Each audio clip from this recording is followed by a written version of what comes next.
اور میں اس کے اوپر آپ سے عرض کروں، آج سے کچھ برس پہلے میرے پاس ایک دو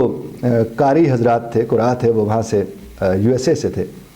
میں ان دنوں میں آن لائن جو ہے نا وہ ہر روز ہفتے کے میں سے 2 سے 3 دن کے لیے نا کو 8 سے 9 بجے کے درمیان میں فیس بک اور اس کے اوپر لائیو ہو جاتا تھا. اس میں کہیں وہ مجھ سے آ کر ملے،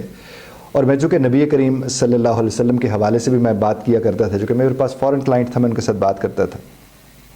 تو انہوں نے مجھے کہا کہ آپ ہمیں انگریزی زبان سکھائیں، چونکہ ہمیں وہاں پر بچوں کو پڑھانے جاتے ہیں، وہ انگریزی میں بات کرتے ہیں اور ہمیں ان کی سمجھ نہیں آتی ہے. اور انہی دنوں میں as a relation ship coach کے طور پر میرے پاس کوئی 1-2 ایسی فیملیز آئیں جس میں وہ مذہب سے دور ہو رہے تھے بچے، اور گھر میں بیٹھی نانو یا دادو جو ظاہر ڈیپ روٹڈ تھیں، جو بڑی ان کی جڑیں بڑی مضبوط تھیں مذہب میں اور اپنے پاکستان کے ساتھ، تو وہ بہت زیادہ پریشان ہوتی تھی کہ ہم ان بچوں کے ساتھ کیسے بات کریں، ان کی ہمیں سمجھ نہیں آتی، ہمیں ان کی سمجھ نہیں آتی. تو میرے ذہن میں ایک آئیڈیا آیا کہ کیوں نہ میں انگلش فار اسلام کے حوالے سے کورس بناؤں اور میں مدد کروں جو خاص طور پر جو ہمارے علماء ہیں، فقہا ہیں، جو ہمارے یہ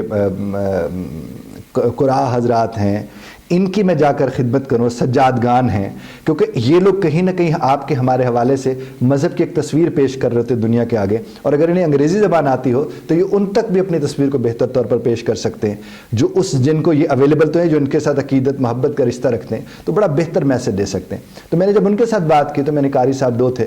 میں نے ٹریننگ کرائی، انگریزی سکھائی. تو میں نے ان سے یہ بات کی کہ میں نے کہا میں آپ کو سکھا اس لیے رہا ہوں کہ مجھ سے یہ وعدہ کیجئے کہ آپ آہستہ آہستہ اپنے مذہب کی تمام تر خوبصورتیاں ان بچوں میں منتقل کرنے کی کوشش کریں گے جو ظاہر باہر بیٹھے اور ان کے والدین بہت پریشان ہیں کہ وہ کسی نہ کسی اعتبار سے اس کے ساتھ وہ نہیں اس کو کر پا رہے.